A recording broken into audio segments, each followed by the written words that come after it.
অনেকেই আছেন যাদের আধারের ওয়েবসাইট থেকে আপনার ব্যাঙ্ক অ্যাকাউন্টের সাথে ডিবিটি লিঙ্ক আছে কিনা এটা দেখতে অসুবিধা হচ্ছে।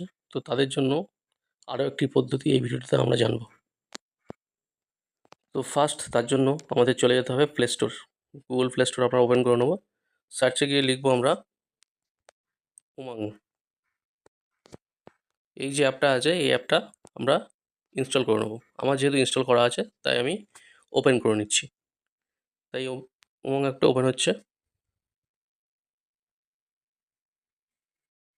ওপেন হওয়ার পর আমরা এখানে সার্চ বার দেখতে পাবো। সার্চে গিয়ে আমরা আধার সিডিং এই অপশানটা, ঠিক আছে? তো এই অপশানটা যাওয়ার পর এই যে আধার সিডিং বলে এই অপশানটা খুলে যাবে গুগল ক্রোমে, ঠিক আছে? এনপিসিআই এর পোর্টালটা এখান থেকে আমরা খুলে যাবে।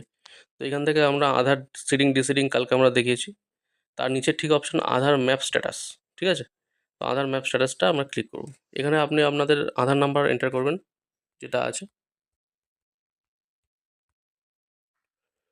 করার পর এখানটায় ভ্যালিড একটা করবেন, এটা আমি ইনভ্যালিড দেখাচ্ছে। তো আপনার যে ভ্যালিড আধার নাম্বার আছে সেটা আপনি এন্টার করবেন। করার পর এই যে ক্যাপচা আছে ক্যাপচাটা মেরে ওপেন করলে চেক স্ট্যাটাস এই অপশানটা যখন ক্লিক করবেন, ক্লিক করলে আপনার যে ব্যাংকের সাথে ডিবিটি লিঙ্ক করা আছে কিনা এবং সেটা কোন ব্যাংকের সাথে আছে সেইটা কিন্তু সম্পূর্ণ আপনারা দেখতে পাবেন, ঠিক আছে? আর যদি না ডিবিটি লিঙ্ক করা থাকে সেটা কীভাবে করবেন সেই ভিডিওর লিঙ্ক আমি কমেন্ট বক্সে দিয়ে দিচ্ছি।